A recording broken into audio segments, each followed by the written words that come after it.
Welcome to Samba Samba. Enjoy the video. You start by powering off and unplugging the laptop so electricity and heat won't damage the display. Once done, remove cables and props, then inspect under good light for dust or grit. Use a clean microfiber, dry it first, to sweep away loose particles. This prevents scratches.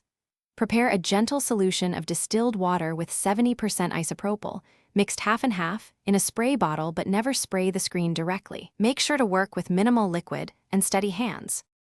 Now you'll clean methodically. Lightly mist the cloth, not the screen, and wring until it's barely damp so moisture won't seep into seams. Wipe in straight, overlapping strokes starting at the center and moving outward to reduce streaks and avoid smearing particles across the coating.